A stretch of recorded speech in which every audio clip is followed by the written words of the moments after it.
Hello everyone, welcome back. Actually ಬೆಂಗಳೂರಲ್ಲಿ ಇವಾಗ ಮಳೆ ಬರ್ತಾ ಇದೆ ಅಲ್ವಾ. ಸೊ ಇವತ್ತು ಮಾರ್ನಿಂಗ್ ಬಂದು ಅಕ್ಕಿ ರೊಟ್ಟಿ ಮಾಡ್ಕೋತಾ ಇದ್ದೀನಿ.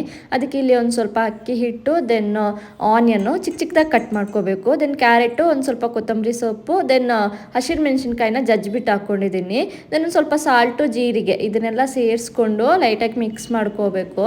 ನೆಕ್ಸ್ಟ್ ಇದಕ್ಕೆ ನಾನಿಲ್ಲಿ ಒಂದು ಸ್ವಲ್ಪ ನೀರು, ದೆನ್ ಒಂದು ಸ್ಪೂನಷ್ಟು ಆಯಿಲ್ ಆ್ಯಡ್ ಮಾಡ್ಕೊಂಡಿದ್ದೀನಿ. ನಾನು ಬಂದು ಕೊಕೊನಟ್ ಆಯಿಲ್ ಆ್ಯಡ್ ಮಾಡ್ಕೊಂಡಿದ್ದೀನಿ. ನಿಮಗೆ ಬೇಕಂದರೆ ಸನ್ಫ್ಲವರ್ ಆಯಿಲ್ ಅಥವಾ ತುಪ್ಪ ಬೇಕಾದರೆ ತುಪ್ಪ ಕೂಡ ಆ್ಯಡ್ ಮಾಡ್ಕೋಬಹುದು. ಇದನ್ನೆಲ್ಲ ಆ್ಯಡ್ ಮಾಡಿಕೊಂಡು ಚೆನ್ನಾಗಿ ಒಂದು ಚಪಾತಿ ಹಿಟ್ಟಿನ ಹದಕ್ಕೆ ಅದನ್ನ ಕಲಸಿಟ್ಕೋಬೇಕಾಗುತ್ತೆ. ನಿಮಗೆ ಇದಿಷ್ಟು ಬಿಟ್ಟು ಬೇರೆ ಏನಾದರೂ ವೆಜಿಟೇಬಲ್ ಆ್ಯಡ್ ಮಾಡ್ಕೋಬೇಕು ಅಂತ ಇದ್ದರೆ ಅದನ್ನು ಕೂಡ ಆ್ಯಡ್ ಮಾಡ್ಕೋಬಹುದು. ಬಟ್ ಏನಂದರೆ ಚಿಕ್ಕ ಚಿಕ್ಕದಾಗಿ ಕಟ್ ಮಾಡ್ಕೋಬೇಕಾಗುತ್ತೆ ಅಷ್ಟೇ. ನಿಮಗೆ ತರಕಾರಿ ಬೇಡ, ಸೊಪ್ಪುಗಳು ಆ್ಯಡ್ ಮಾಡಬೇಕು ಅಂತ ಇದ್ದರೆ ಸೊಪ್ಪುಗಳನ್ನ ಕೂಡ ಆ್ಯಡ್ ಮಾಡ್ಕೋಬಹುದು. ತುಂಬಾ ಚೆನ್ನಾಗಿರುತ್ತೆ ಅದನ್ನು ಕೂಡ ಆ್ಯಡ್ ಮಾಡೋದ್ರಿಂದ. ನೆಕ್ಸ್ಟ್ ಇದನ್ನು ಒಂದು ಚಪಾತಿ ಉಂಡೆ ಥರ ಮಾಡಿಕೊಂಡು ನಾನಿಲ್ಲಿ ಒಬ್ಬಟ್ಟು ಶೀಟ್ ಅಂತ ಬರುತ್ತಲ್ಲ, ಸೊ ಅದ್ರ ಮೇಲ್ಗಡೆ ಎಣ್ಣೆ ಹಚ್ಕೊಂಡು ಅದ್ರ ಮೇಲ್ಗಡೆ ಈ ಥರ ತಟ್ಕೋತಾ ಇದ್ದೀನಿ. ಇಲ್ಲಾಂದರೆ ಕೆಲವರು ಪ್ಲಾಸ್ಟಿಕ್ ಯೂಸ್ ಮಾಡಿಕೊಂಡು ಅದರಲ್ಲೂ ಕೂಡ ಮಾಡ್ತಾರೆ, ಅಥವಾ ಬಾಳೆ ಎಲೆ ಮೇಲ್ಗಡೆ ಎಣ್ಣೆ ಹಚ್ಕೊಂಡು ಅದ್ರ ಮೇಲ್ಗಡೆ ಕೂಡ ಈ ಥರ ತಟ್ಕೋಬಹುದು.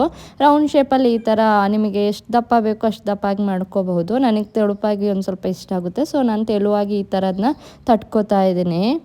ಇದೇ ಥರ ಇನ್ನೊಂದು ರೊಟ್ಟಿ ಕೂಡ ಮಾಡ್ತಾರೆ, ಬಟ್ ಅದಕ್ಕೆ ವೆಜಿಟೇಬಲ್ಸ್ ಹಾಕೋದಿಲ್ಲ. ಅನ್ನನ ಸೇರಿಸ್ಕೊಂಡು, ಅಂದರೆ ಅನ್ನನ ಗ್ರೈಂಡ್ ಮಾಡಿ ಹಾಕ್ತಾರೆ. ಅದಕ್ಕೆ ನಾವು ಉಬ್ರೊಟ್ಟಿ ಅಂತೀವಿ. ಅದು ಕೂಡ ಚೆನ್ನಾಗಿರುತ್ತೆ, ಬಟ್ ಅದೇನಂದರೆ ನಾನ್ ವೆಜ್ ಜೊತೆ ಎಲ್ಲ ಸ್ವಲ್ಪ ಚೆನ್ನಾಗಿರುತ್ತೆ, ಅಥವಾ ಪನ್ನೀರ್ ಕರಿ ಜೊತೆ ಎಲ್ಲ. ಇದು ಬಂದು ಹಿಂಗೇನೆ ತಿನ್ನೋದಕ್ಕೆ ವೆಜಿಟೇಬಲ್ಸ್ ಎಲ್ಲ ಹಾಕಿರ್ತೀವಲ್ಲ, ಸೊ ತುಂಬ ಟೇಸ್ಟಿಯಾಗಿರುತ್ತೆ. ನೆಕ್ಸ್ಟ್ ಅದನ್ನ ಒಂದು ಬಿಸಿ ತವಾ ಮೇಲ್ಗಡೆ ಒಂದು ಸ್ವಲ್ಪ ಎಣ್ಣೆ ಹಾಕ್ಕೊಂಡು ಎರಡು ಸೈಡ್ ಚೆನ್ನಾಗಿ ಒಂಥರ ಬ್ರೌನ್ ಕಲರ್ ಬರೋ ತನಕ ರೋಸ್ಟ್ ಮಾಡಿಕೊಂಡ್ರೆ ಅಕ್ಕಿ ರೊಟ್ಟಿ ರೆಡಿ ಆಗುತ್ತೆ. ಇದು ಚಟ್ನಿ ಜೊತೆ ಅಥವಾ ಯಾವುದಾದ್ರೂ ಬೇರೆ ಸಾಂಬಾರ್ ಜೊತೆ ಕೂಡ ತುಂಬಾ ಚೆನ್ನಾಗಿರುತ್ತೆ. ಸೊ ಇವತ್ತು ಸಂಡೇ ಆಗಿರೋದ್ರಿಂದ ಈ ಥರ ಬ್ರೇಕ್ಫಾಸ್ಟ್ ಎಲ್ಲ ಮಾಡ್ತೀನಿ. ಯೂಶುವಲ್ ಡೇಲಿ ಈ ಥರ ಮಾಡೋದಿಲ್ಲ, ಬಿಕಾಸ್ ಮಕ್ಕಳು ಬಾಕ್ಸಿಗೆ ಇಟ್ಕೊಂಡು ಹೋಗ್ತಾರಲ್ವ, ಅದು ಮಧ್ಯಾಹ್ನ ಆಗುವಾಗ ಒಂದು ಸ್ವಲ್ಪ ಹಾರ್ಡ್ ಆಗುತ್ತೆ, ಅದಕ್ಕೆ ನಾನು ಮಾಡ್ಕೊಳ್ಳೋದಿಲ್ಲ.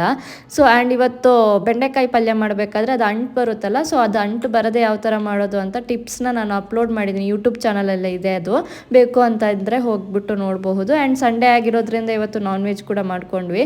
ಅದ್ರ ಜೊತೆ ಕಡುಬು ಅಥವಾ ನಾವು ಪುಂಡಿ ಅಂತೀವಿ, ಸೊ ಅದು ಕೂಡ ಮಾಡಿದ್ವಿ. ಸೊ ಇದಿಷ್ಟು ಇವತ್ತಿನ ಮಿನಿ ಲಾಗು. ನಿಮಗೆ ಫುಲ್ ವಿಡಿಯೋ ಬೇಕಂದರೆ ಯೂಟ್ಯೂಬಲ್ಲಿ ನೋಡಿ, ಆ್ಯಂಡ್ ಸಬ್ಸ್ಕ್ರೈಬ್ ಮಾಡೋದನ್ನ ಮರಿಬೇಡಿ. ಬಾಯ್.